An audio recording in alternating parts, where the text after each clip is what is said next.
Oh, what's up sa inyo mga kabayan? Magandang araw sa inyo. Ito, meron na naman tayong bibigyan ng reaksyon mga kabayan, no? Ako'y natatawa kasi mga kabayan. Kasi itong kanilang pagdinig na to ay against for fake news. Yan yung sabi nila mga kabayan. Kaya binuo, no? Kaya binuo yung committee na yun na TRICOM na tinatawag. Ito mga kabayan, lilinawin ko lang sa inyo ha.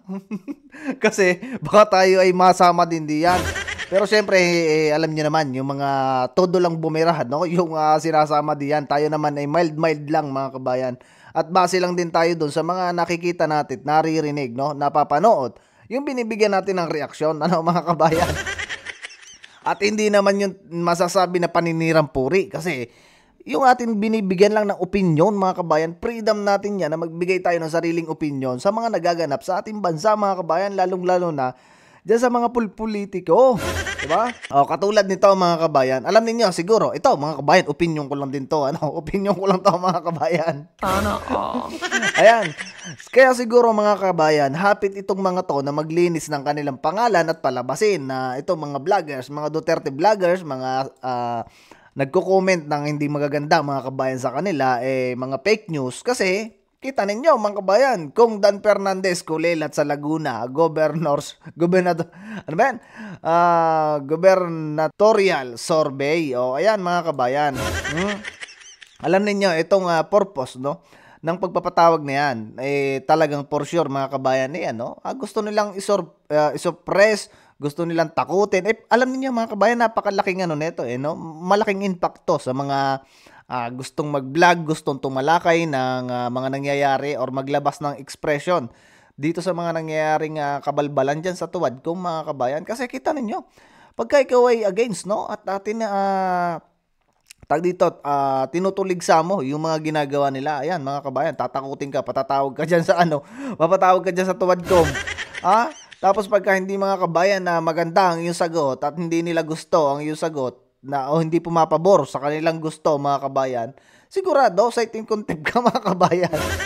'Di ba? Yan naman yung yan na yan mga kabayan. Kita ninyo, 'di ba? Yung 40 vloggers, 'di ba? Instead na pumunta diyan mga kabayan, nagpunta sa Supreme Court at nag-file, no? At nagpa ng TRO mga kabayan. Yun yung dapat mga kabayan kasi kung mapapansin ninyo, itong ginagawa nila na to, to suppress, no, mga kabayan, yung mga tumutuligsa, yun naman talaga mga kabayan na totoo, Kasi kung yung mga yun mga kabayan, ay para sa patas, no, na sinasabi nila na, irirevisa yung, aamyendahan yung dating batas about dyan sa mga libelos na yan, mga kabayan.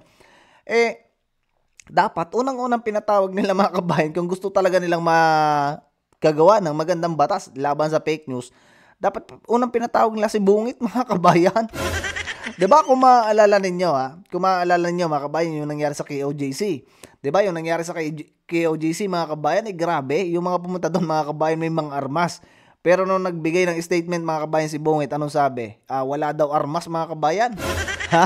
Wala, pero mga nagpunta pulis doon mga kabayan, naka-bulletproof, complete gear, 'di ba? O kita nyo, fake news 'yon mga kabayan, si Bungit 'yon. O, katulad na lang yan sa Bycam mga kabayan. Alam niyo, dapat hindi natin makalimutan yung Bycam na yan. Kasi unang-una, itong nangyayari ngayon na pagdinig o pagpapatawag sa mga 40 vloggers, para mag-ingay. Kung maalala niyo yung kay Colonel Grijaldo, hindi siya tinangkilik mga kabayan ng masa kasi wala hindi ganoon siya kaingay. Ang maingay talaga mga kabayan yung nangyari sa Bycam na puro blanco. Ngayon, gumawa sila ng panibagong ingay mga kabayan. Yan ibase sa aking opinion mga kabayan at sa ating mga nakikita. No? Gumawa sila ng panibagong issue. Ito, tinawag nila yung mga vlogger na may ingay mga kabayan. Diba?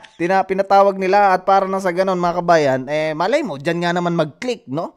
Kumbaga clickbait. Ito, kailan yung mga vlogger, ito yung patawag natin kasi yan yung mga nag-iingay, yan yung mga nagpapakalat ng mga against sa atin at lalong-lalo na kay Bungit.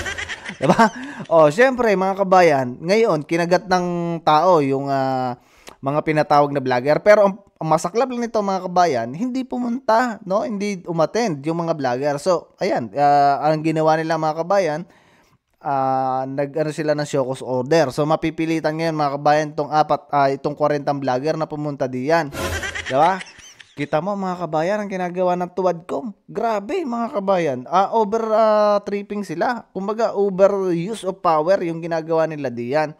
Tapos itong isinight in contempt mga kabayan ni Congressman Marcoleta, hindi mga kabayan pinaburan. At hinadlangan itong mga nandito. Ang sasabihin kailangan kumbinsihin nyo muna. Kumbinsihin mo muna Congressman Marcoleta yung mga kasamahan natin diyan kasi hindi ka miyembro ng committee na yan. Diba? Kita mo mga kabayan. Kita mo yung ginagawang katulunggisan dyan sa Congress. O yan base lang sa aking opinion mga kabayan bilang isang Pilipino. Diba? Yan hindi naman mga kabayan na kumbaga kalabisan sa ating freedom of speech. Ang gusto nila kasi mga kabayan, hindi sila mumurahin. Kahit naman kamura-mura na, diba mga kabayan? Sabi nga ano ba sinabi niya ni Abante kanina? Tang na, sabi niya gano'n. Tang na, namo. Okay, tama. Hindi daw yun mura mga kabayan. So namo sa inyong lahat. Diba? Kaya naman yung ginagawa yung kumbaga pananakot mga kabayan.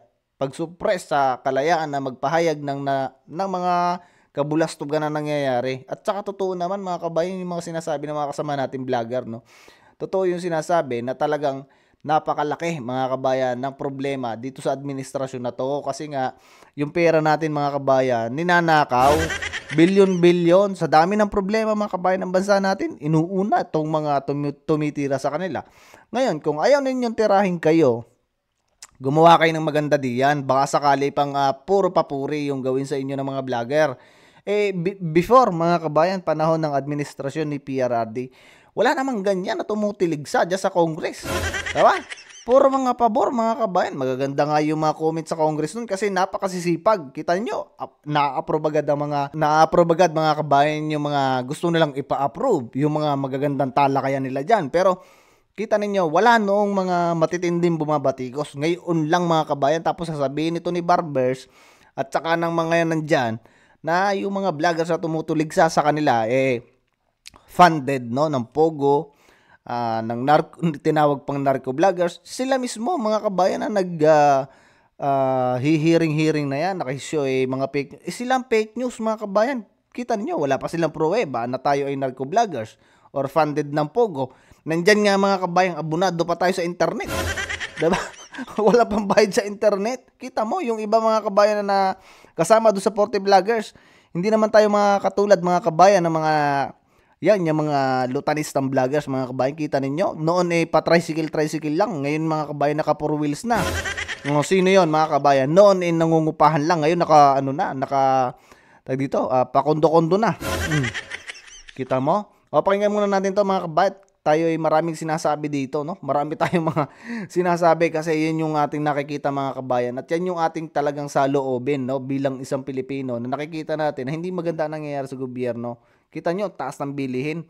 Pati puhunan mga kabayan ngayon, napakataas na. Pagiging may maliit na negosyo, paano ka uunlad mga kabayan? Pakinggan muna natin to si Marcoleta mga kabayan. Abogado ka, di ba? Mr. Chair, abogado daw ito Attorney, you want to answer back? Again, Your Honor, yun na rin yung sinasabi kong concepts natin na ang mga public officials, talagang open sila na punahin, i-criticize. Medyo masakit minsan, pero yan yung pagkakaiba ng public official sa private citizen. Mr. Chair, hindi siya nagki-criticize. Ito mga kabayan, sinasabi nito, Itong sinasabi nito na pag-criticize mga kabayan sa politician, totoo naman yun mga kabayan. Kumbaga may privilege tayo na mag-critics sa mga politician, lalo-lalo na mga kabayan kung kabulastugan ang ginagawa. Yung sa pagiging private naman mga kabayan, kahit tayo, tayo kasi ngayon mga kabayan, public na kasi tayo ay naglalabas ng mga ganyan na video sa online. So, pwede rin tayong mga critics mga kabayan. Kaya nga yung ating comment section dyan ay naka-open para marinig din natin at mabasa o makapagbigay kayo ng inyong saloobin sa mga sinasabi ko dito, So, ayan mga kabayan, tuloy natin. Sabi ko nga, binigyan kita ng halimbawa doon sa isang babaeng vlogger na sinabi niyang tanga ako at ikinahihiya ako ng lahat. Ano yan? Si Mima, mga kabayan, si Mima, na-i-upload din natin yan. Nabigyan din natin ng reaksyon. ng mga members ng INC. Pinatawad ko na siya ron eh. Masakit yun, pero dahil meron siyang nakitang ganun. Pero ikaw, sinabi mo eh, nanlin lang ako eh. Ngayon, sinasabi mo, may opinion ka, nanlin lang. Wala kang masabi ngayon kung ano-anong ginawa ko para manlin lang ako ng Pilipino. Hindi ka abogado eh. Hindi opinion ito. Mr. Chair? Yes, sige. Okay na po siguro. Ano kasi mga kabayan ang padali kasi mga kabayan talaga sa pagbablog, no? Nasobrahan kasi mga kabayan sa clickbait. Yan yung problema, pagka kasi nasobrahan sa clickbait, hindi natin napapansin na yung ating mga title pala, abuse na mga kabayan doon sa freedom of speech na tinatawag. So buti na lang mga kabayan, ito hindi ewan ko mga kabayan, ako sasampahan to ng kaso ni Congressman Marcoleta. Diba? Kasi marami pa sigurong pag-usapan. Ikaw ang manlilin lang. Okay. Thank you so much to both of you. We exhausted that issue and we let the both parties to say their piece. And that's the spirit of this committee, no? Para maging balanse po tayo and fair. I want him to apologize, Mr. Chair. Yan yung mga kabayan, yan yung maganda kay Congressman Marcoleta, mas maganda yung mag-apologize, huwag tayong masyadong mataas ang pride, lalo pat tayo ay nakapagsabi ng hindi maganda mga kabayan. For example, yung katulad ng sinabi niya dyan sa title ng kanyang video, diba? Na nanlin lang mga kabayan ng Pilipino si Congressman Marcoleta. Diba? So ngayon, nasan yung basis mo? Nanlin lang siya ng Pilipino. Yun yung problema kasi mga kabayan, tinatanong siya, hindi niya mapaliwanag. Kung okay lang sana mga kabayan, doon sa nilabas niyang video, naipaliwanag niya mga kabayan. Ngayon tinatanong siya, sarili niyang video, hindi niya mapaliwanag. Kung abogado ka talaga. Sorry, Mr. Chair, I won't apologize. Opinion ko yun. Ngayon, opinion mga kabayan na sinasabi nito.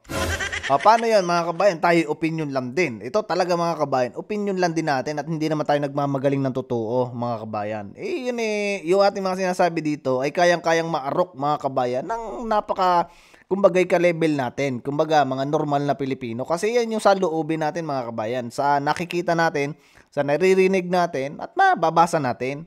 No? Yung mga sinasabi natin dito, kita niyo reaction video ang ginagawa natin dito. Nagre-react lang tayo mga kabayan sa mga napapag-usapan ukol sa video na to mga kabayan o ukol doon sa mga video. With that, we'll dwell to the next issue, no. Na muna tayo sa interpellation. Balikan na lang natin mamaya issue yan. Kung ayaw niya mag-apologize, I think we cannot force him to say sorry about it. Mr. Chair, I move that he be cited for contempt. So there's a motion Peddling lies okay. before this committee. So I cannot even answer simple questions kung paano ko nilin lang ang mga Pilipino. We cannot just let people, kahit na ba public figures tayo I give him the chance. okay, 1 minute suspension. Parliamentary status ng ating committee. There's a motion that was moved by Congressman Marcoleta to cite Attorney Ricky in contempt. Unfortunately, kita ninyo mga kabayan, kita niyo ang difference, no? Kita niyo ang difference ng against sa kanila mga kabayan at pabor sa kanila. Diba? Makikita natin dito mga kabayan na pabor to, no? Itong vlogger na to, pabor sa kanila. Diba? Yan si attorney na yan, na Ricky Tumutorgo. Kasi walang mga banat yan mga kabayan dito sa Tuwadcom. Kumbagay, sinasang-ayunan niya yung mga ginagawa ng Tuwadcom. Kita ninyo, nag-move, no, ng cite in contempt si Congressman Marcoleta. Pero, ayan, hindi mga kabayan nila walang mga kabayan, walang nag-second demotion, di ba? wait. Unfortunately, Congressman Rodante Marcoleta is not a member of any of these committees. Yan. So, yan yung problema mga kabayan. Diba? Hindi daw member ng committee na yan si Congressman Marcoleta. Kaya walang nag-second demotion. Kita ninyo? Tingin ko mga kabayan, at ito'y sarili ko lang opinion. Lilinawin ko ulit mga kabayan. Eto, kung sa palagay ninyo mga kabayan, yung umattend na yan, sa palagay ninyo, 'di ba, pabor sa mga to, yung umattend na yan mga kabayan. Walang mga banat na kumbagay malalaglag ang kaluluwa nitong mga tuwadkom na to. Tingin ko mga kabayan, sige kami bahala sa'yo. Kami bahala sa'yo, hindi ka makukulong. Hindi ka masasight in contempt. Diba? Magsabi ka lang doon ng iyong mga sinasabi tungkol dito sa mga pagbablog, sa mga fake news. Diba? Yan yun, tingin ko lang mga kabayan. Hindi ko sinasabing sure. Opinion lang natin yan at base sa ating nakikita mga kabayan. Diba?